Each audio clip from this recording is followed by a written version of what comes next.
રાધે રાધે મિત્રો, જો તમારે પીએફના રૂપિયા જોવા હોય અને એની ઉપર કેટલું વ્યાજ મળેલું છે એ જોવું હોય અને એના ઉપર કેટલું પેન્શન મળેલું છે એ જોવું હોય તો કઈ રીતે જોઈ શકાય એની સ્ટેપ બાય સ્ટેપ પ્રોસેસ આ વિડીયોમાં હું તમને જણાવવાનો છું।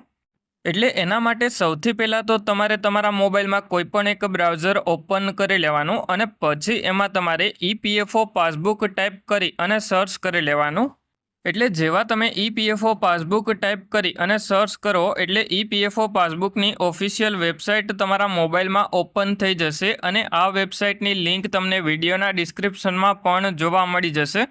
એટલે તમારે આ પહેલી વેબસાઇટ ઉપર એક વખત ક્લિક કરી લેવાનું છે। એટલે જેવા વેબસાઇટ ઉપર ક્લિક કરો એના પછી એમાં સૌથી પહેલાં તો તમારે તમારો 12 આંકડાનો યુએએન નંબર તમારી પગારની સ્લિપમાંથી જોઈ અને એન્ટર કરી લેવાનો છે। એટલે જેવા તમે તમારો 12 આંકડાનો યુએએન નંબર એન્ટર કરો એના પછી એમાં નીચેની તરફમાં આવી જવાનું છે અને પછી તમે જે પણ પીએફનો પાસવર્ડ સેટ કરેલો હોય એ પીએફનો પાસવર્ડ તમારે એન્ટર કરી લેવાનો છે। અને જો તમને પીએફનો પાસવર્ડ યાદ ના હોય તો એ પણ બદલાવી શકો। એ કઈ રીતે બદલાવી શકાય એના ઉપર મેં વિડીયો બનાવેલો છે, એની લિંક તમને આ વિડીયોના ડિસ્ક્રિપ્શનમાં જોવા મળી જશે। એટલે પછી તમારે એમાં નીચેની તરફમાં આ જે કેપ્ચા દેખાય છે એ કેપ્ચા તમારે નીચેની તરફમાં આવી અને એન્ટર કરવાનો અને જો કેપ્ચા સમજાતો ના હોય તો રિફ્રેશ બટન ઉપર ક્લિક કરી અને કેપ્ચાને રિફ્રેશ કરી લેવાનો અને પછી એમાં નીચેની તરફમાં આવી જવાનું અને સાઇન ઇન ઉપર ક્લિક કરી લેવાનું।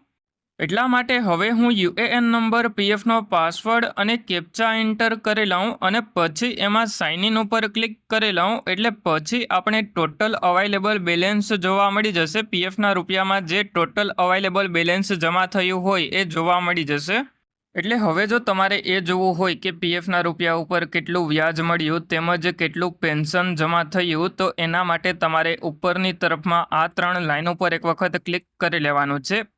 એટલા માટે હવે હું ઉપરની તરફમાં આ 3 લાઇન ઉપર ક્લિક કરી લઉં એના પછી એમાં પાસબુક ઉપર એક વખત ક્લિક કરી લેવાનું છે। એટલે જેવા તમે પાસબુક ઉપર ક્લિક કરો એના પછી એમાં તમને સિલેક્ટ મેમ્બર આઈડી જોવા મળી જશે, એની બાજુમાં એક વખત ક્લિક કરી લેવાનું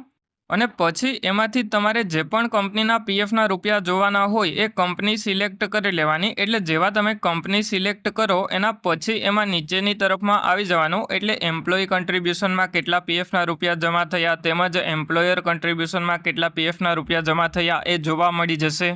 અને પીએફના રૂપિયા ઉપર કેટલું વ્યાજ મળ્યું એ પણ તમને જોવા મળી જશે અને પીએફના રૂપિયા ઉપર કેટલું પેન્શન જમા થયું એ જોવા માટે તમારે નીચેની તરફમાં આવી જવાનું છે।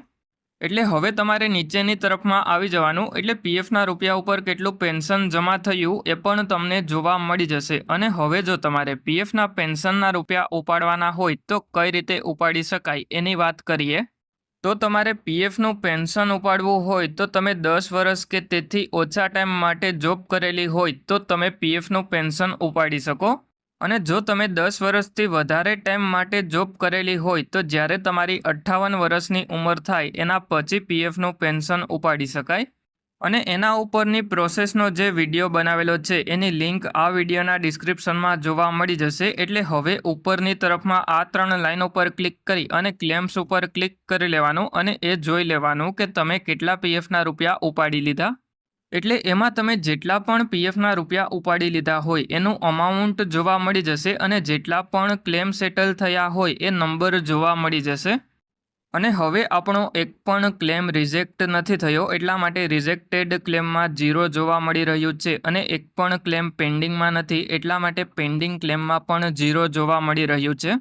અને આપણા ટોટલ 9 ક્લેમ સેટલ થઈ ગયા એટલા માટે સેટલડ ક્લેમમાં 9 ક્લેમ જોવા મળી રહ્યા છે। હવે જો તમને તમારા પીએફ એકાઉન્ટમાં કોઈ પણ પ્રકારનો પ્રોબ્લેમ આવતો હોય તો મને કમેન્ટ કરીને જણાવજો અને જો કોઈ પીએફનું કામ તમારે મારી પાસે કરાવવું હોય તો મારો મોબાઈલ નંબર તમને આ વિડીયોના ડિસ્ક્રિપ્શનમાં જોવા મળી જશે, ત્યાંથી મને કોન્ટેક્ટ કરી લેજો।